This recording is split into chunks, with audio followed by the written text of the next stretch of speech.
Those bombshell confessions straight from the headlines. That famous TV dad, actor Stephen Collins, coming forward for the first time. Why now? One tweet sums up the scandal. Reverend Camden, how could you?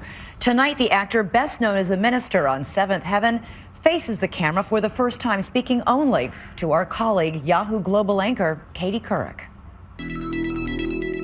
In a town notorious for its toxic breakups, few have been as bitter as the family feud between the actor Stephen Collins and his wife, Faye Grant.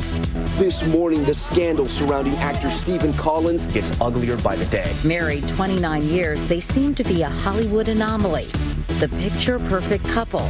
But little did we know. I've always said this marriage is absolutely unfathomable.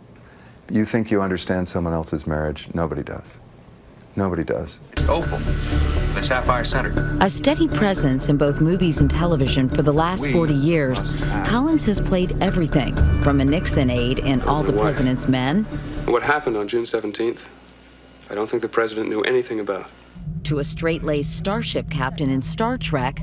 Admiral Kirk. Oh, we're getting a top brass send-off. To Diane Keaton's estranged husband in The First Wives Club. Is that all you can do? Think of yourself. If you go through with this, I'll have nothing. But he's best known as Reverend Eric Camden, father of 7 and pillar of the community for 11 seasons on the hit series Seventh Heaven. I don't think God put you on hold. I think God brought you here. Off-screen, he seemed to practice what he preached, volunteering at soup kitchens and serving communion at his local church. But beneath that squeaky clean image, Collins was hiding a secret. Did you feel at times that you were leading a double life in any way? No. We're all made of dark parts and light parts. I know that other people are going to judge and doubt, and I can't do anything about that. All I can do is tell my truth. The story exploded this fall when TMZ released audio of Collins and his wife while they were undergoing marriage counseling. Audio that included admissions of his sexual misconduct with 3 underage girls decades ago. There was one instance. But how did you, there was one instance what? Well, this isn't a disclosure, and I told you before, there was one instance where there was one moment of touching. Unbeknownst to Collins, Faye had secretly recorded every disturbing word. When did you realize she was wearing a wire? She took me into a stairwell, and she told me there, she revealed that, she said, I recorded. I was wearing a wire. I recorded that session. And she said, here's our settlement. You're going to sign it now, or that recording is going to find its way to the media. Grant denies being the source of the leak, but the fallout was fast and furious. He was dropped from a recurring role on ABC's Scandal, ironically, and fired from the set of the soon-to-be-released comedy, Ted 2. He played a sweet, sympathetic reverend on television, but now in real life he's accused of being a monster. The news about that sordid recording instantly destroyed a reputation he had spent decades building and publicly branded him as a sexual predator. The first incident was in 1973. You were 25 years old. How old was the victim? She was 10. Tell us what happened. Well, in 1973, there were 2 occasions when I exposed myself to this young woman.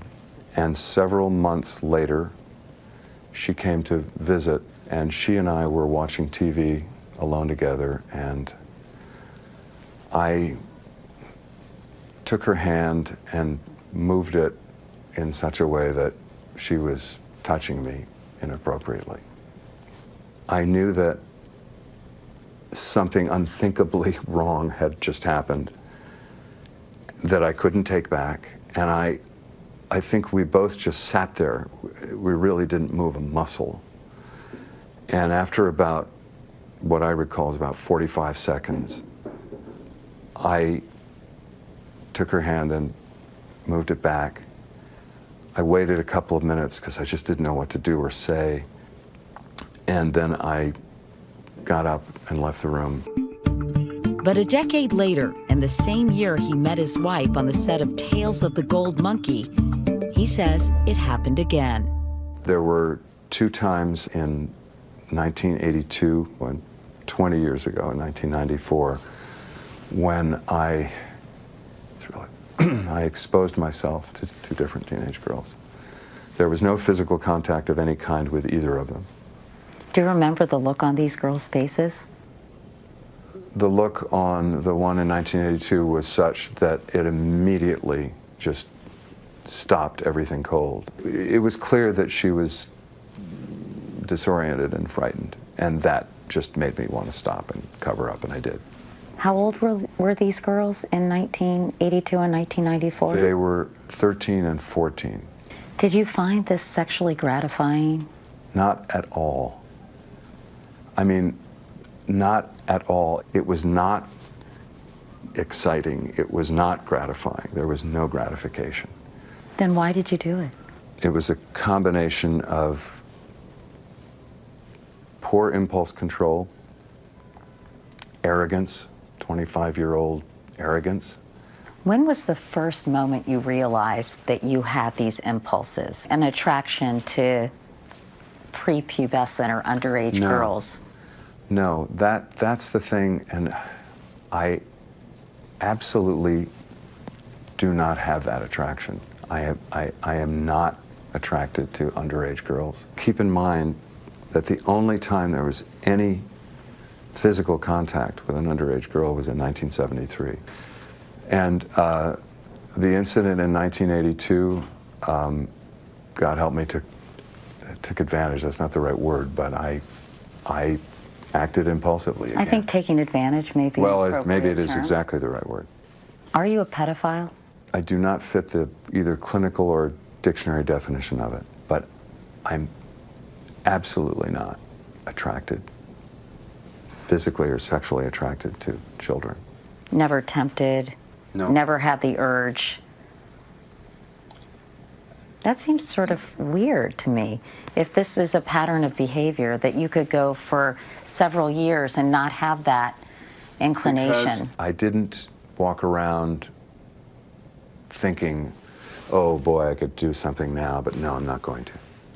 I don't white knuckle this. This is not something I'm not fighting with. It's not like if I miss therapy next week, something's going to happen. Are there any other women out there?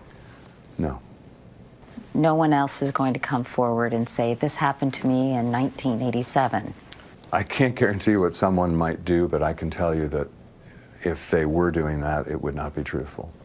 For the past 20 years, he says he's been in intensive therapy, which has included therapeutic workshops, religious counseling, and a 12-step program. And in discussing that difficult journey of self-discovery, Collins speculates that something he experienced in his own childhood may have contributed to his behavior. Have you figured out any other reason why you would do this repeatedly? The thing that makes the most sense to me, and it's not an excuse, because none of this is an excuse, but I did have someone in my life when I was between the ages of about 10 and 15, an older woman who repeatedly exposed herself to me.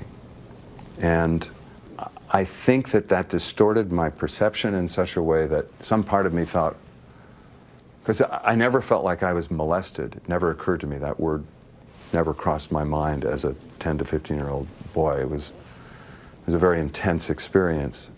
But I think somewhere in my brain, I got the equation of, well, this isn't so terrible.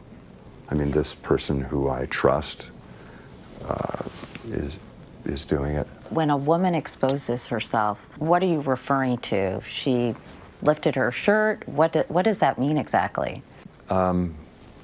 Being in various states of undress or complete undress. And this happened on several occasions? Yes, quite a few times.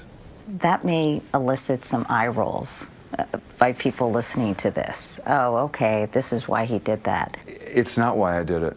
I'm not blaming her. I'm just saying I think that's an aspect that went into my own distorted thinking as a young man. I'm trying to understand exhibitionism sort of as a pattern. Is it about power? Is it about seeing someone shocked What motivates it? I think it is about power, but not consciously. There's a statement that says, figuring it out is the booby prize. Now, that sounds odd. What that means to a lot of people in recovery is you can figure it out, you can intellectually understand it, but what's important is what your behavior is. I'm still in regular therapy. I always will be, out of respect for those women, and it's just not going to happen again, and it hasn't. And I feel very confident that it won't. Until now, Collins has kept a low public profile, avoiding all questions about the scandal and his nasty divorce. Tonight, in a statement to Yahoo News, Faye Grant said, "Stephen's statements about me are false and appear to be an attempt by him to deflect from his conduct. I sincerely hope Stephen gets the help he needs." Why did you want to do this interview? The truth, as painful as it is less painful than the stuff that was flying around the internet and some of the rumors. The former Reverend Camden may have fallen from grace, but he says he's constantly atoning for the harm he caused 3 young girls years ago. I think of those women